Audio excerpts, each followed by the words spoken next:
Code படத்தோட producer Archana Kalpathi அவர்கள் code பத்தி நிறைய இன்ட்ரெஸ்டிங்கான விஷயங்களை ஷேர் பண்ணிருக்காங்க ரீசன்ட் இன்டர்வியூல. ஃபர்ஸ்ட் ஆஃப் ஆல் படத்தோட பட்ஜெட் பாத்தீங்கன்னா ஜிஎஸ்டியோட சேர்த்து கிட்டத்தட்ட 400 கோடியா. சோ ஆல்ரெடி இருந்த நியூஸ் 300 கோடி அப்படின்ற மாதிரி தான் இருந்துச்சு. பட் ஆனா ரியல் பட்ஜெட் ஆல்மோஸ்ட் 400 கோடியா. தென் படத்துக்கு ஏன் பெருசா ப்ரொமோஷன் பண்ணல அப்படின்னு கேட்டதுக்கு வேணும்னே பண்ண வேணாம்னு சொல்லிட்டு முடிவெடுத்தோம். ஏன்னா மிகப்பெரிய ஹைப் இருக்கிறது படத்துக்கு நல்லதே இல்ல. சோ அதனால ஹைப் இருக்க கூடாது அப்படின்ற மாதிரி தான் அப்டேட்ஸை கம்மியா விட்டோம். அண்ட் ஆல்சோ ஆடியோ லான்ச்சும் வைக்காம சக்சஸ் மீட் ஒன்னு வச்சுக்கலாம் அப்படின்ற மாதிரி பிளான் பண்ணிட்டோம். தென் இவன் அவர்களை மியூசிக் டைரக்டரா பிக்ஸ் பண்ணது யாரு அப்படின்னு கேட்டதுக்கு அது வந்து எல்லாருமே கொலாபரேட்டா எடுத்த டெசிஷன் தான். Venkat Prabhu and Yuvan successful combo. And Yuvan அவர்கள் ஏஜிஎஸ்க்குமே லவ் டுடேன்னு ஒரு மிகப்பெரிய ஆல்பம் ஹிட்டையும் கொடுத்தாரு. சோ அதனால டெலிவர் பண்ணுவாரு அப்படின்னு சொல்லிட்டு தான் பிக்ஸ் பண்ணோம். அண்ட் பாடல்கள் பெருசா கிளிக் ஆகல, உண்மைதான். பட் பேக்ரவுண்ட் ஸ்கோர்ல பயங்கரமா பண்ணிருக்காரு. அண்ட் ஆல்சோ படமா பார்க்கும்போது பாடல்களுமே எங்களுக்கு ரொம்ப பிடிச்சது. சோ ஆல்ரெடி துப்பாக்கி அதே மாதிரி எனக்கு ரிலீஸ்க்கு அப்புறம் தான் ஆல்பம் ஒர்க் ஆச்சு. சோ கோட்டுக்கும் அந்த மாதிரி நடக்கும் நம்புறேன் அப்படின்ற மாதிரி சொல்லியிருக்காங்க.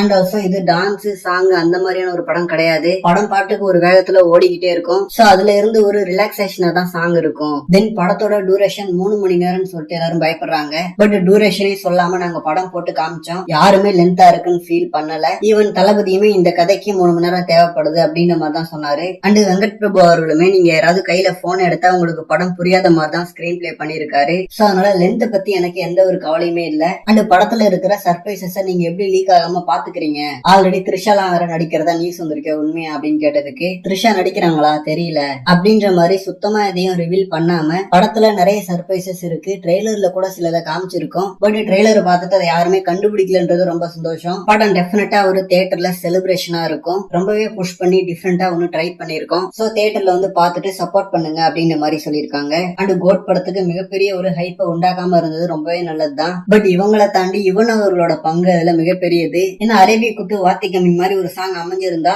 ஆட்டோமேட்டிக்கா ஹைப் எங்கேயோ போயிருக்கும். சோ இவன் அவர்கள் சொதப்புனது படத்துக்கு ஒரு அட்வான்டேஜ் அமைஞ்சிருக்கு. அண்ட் ஆல்சோ இப்ப மட்ட சாங் வேற ரிலீஸ் ஆயிருக்கு. இந்த சாங் ஒரு மிகப்பெரிய வெற்றியாகி படத்துல பேக்ரவுண்ட் ஸ்கோர் பயங்கரமா இருந்தா போதும்.